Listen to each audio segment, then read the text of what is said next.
Hello. I hope this is working. Yes. Welcome, everybody, to what I hope is the best time you'll probably ever have while thinking about addiction.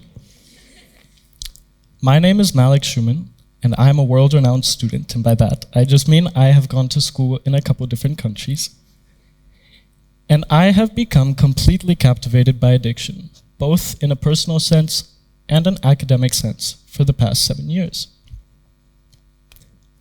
For my talk, I want to ask all of you in the audience to please put aside any thoughts, no matter how thoughtful they may be. Any feelings, no matter how strong you may feel them, and any ideas, no matter how persistent they seem, off to the side as we embark on this journey of understanding the ins and the outs of addiction. And no, I'm not asking you to do that because I don't want you to have thoughts, feelings, or ideas while I give this talk. I am asking you to do that because I believe that for this talk, it would do us all best if we were able to put aside any past we might have with addiction, and instead try our best to focus on it here with me in the present moment. Until I was about 13 years old, I had never really thought about addiction before, and to you that might seem quite normal, but till today that is something that I genuinely feel fear in recognizing. But why? Why would me, now, feel fear about having not thought about addiction at such a young age?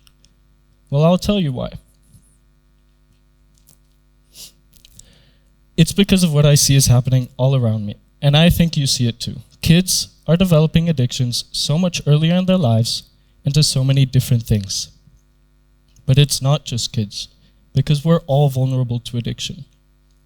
Whether we're in university, whether we're in primary school, or whether we are entering retirement, there is no point in our lives where we are exempt, where we are completely free from the possibility of developing an addiction. But this boundless, limitless nature of addiction isn't just true for when we're developing them. Whether it's to cannabis, to nicotine, to smoking as a whole, or to gambling, gaming, social media, the internet, shopping, hoarding, there are so many things we can become addicted to. You can even become addicted to people. Now, before I begin on the theory of addiction, I think it's important that we have a definition. So that's what we have. Addiction is any repeated behavior, substance-related or not, in which we feel compelled to persist regardless of its negative impact on our life and the lives of others. From this definition, we get two very important things, what I call the two main components that we need in order to better understand addiction today. What are they? The addict, someone who is experiencing at least one addiction, and the addiction itself, the behavior that we feel compelled to persist in. Great. So we all understand addiction, and I can get off stage now. No. Clearly, there is so much more to addiction, but this is a great starting point because we have a definition, and we have the two main components that we need to better understand addiction.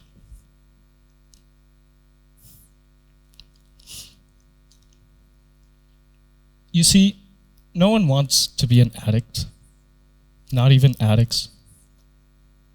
In fact, our minds do something very silly, very counterproductive when it comes to addiction. Our minds try to hide addiction from us, forcing it into the deepest, darkest corners, keeping it separate, both from us, but from the people we love as well. As harmful as that is, there is something very simple, very straightforward, that we can all do to make sure that we're not letting addiction stay in the corner of our minds. All we need to do is talk about it. Now, as much as I would love to continue exploring who the addict is, what that means, understanding the addict is actually something very personal, something very individual, and something that is best done when we're not in an auditorium filled with people. But what I can do is I can use the rest of my time up here on stage to make sure that together we better understand just how addiction works. And what better way to do that than with a metaphor? The tree of addictions. What is there to a tree? You may or may not be wondering. Well, we have what is easy to see, what is above the ground, like the leaves, the branches, the trunk. But we also have what is underneath, what is not so easy to see, like the roots and the soil. We'll start at the top, with the leaves. By now, I hope you've understood that in addiction, there is no limit. It is a behavior. It is not what you're doing, but how you're doing it, and there are so many different things that we can become addicted to. But there's more. There's the roots, or what I call the pain. When it comes to addiction, there are so many different painful feelings that we can experience throughout our lives that act as a stepping stone, a building block in the development or in the formation of an addiction. But these come from somewhere. Where do they come from? Well, I think they come from happenings. Things that happen in our lives. And just like the pain, and just like the addictions themselves, there is no limit to what constitutes a happening. Abuse is defined by you. Trauma is defined by you, and it is defined by how it makes you feel. Clearly, there is so much more to addiction. But this is a great start. For this next part of my talk, I want to ask all of you in the audience to please close your eyes and trust me. And raise your hands if and only if in the past year between Valentine's Day a year ago and Valentine's Day yesterday, you have thought of yourself as someone who might have an addiction.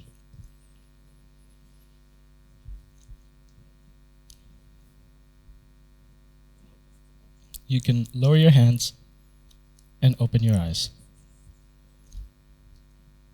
Practically everyone just raised their hand. Thank you for doing that, because maybe you hesitated. Maybe you weren't ready to share that information with the world yet, or maybe, just maybe, you don't have an addiction, and I wish that was true for everyone, but it isn't. Now,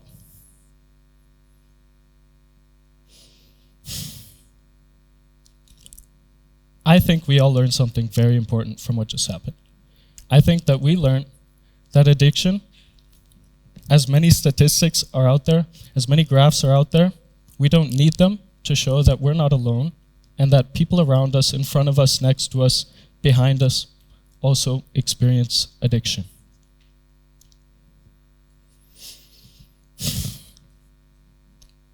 Life's hard. It is. But there's people to talk to. Don't forget that. Don't underestimate how good it can be for you if you just talk about it. There are so many people who you can trust. So just pick who you want to trust and trust them. Don't let your addictions hide from you, because time is our most precious resource. So bring it into the light, and all you have to do that is talk about it. Pick who you want to trust. Now, as someone who is actively experiencing and actively trying to understand addiction, I have learned something very valuable that I want to share with all of you. I have learned that what I am addicted to are things that I will never stop being addicted to. And that sounds terrible, because it is terrible, but that's the reality. And realizing that has taught me some very important things. And it is still teaching me some very important things. It has taught me how to be kinder to myself, how to be more patient with myself, how to open up to others and trust them in letting them help me.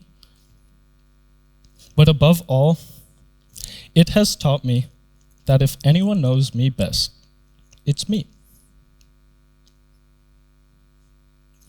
Now, before I end this talk,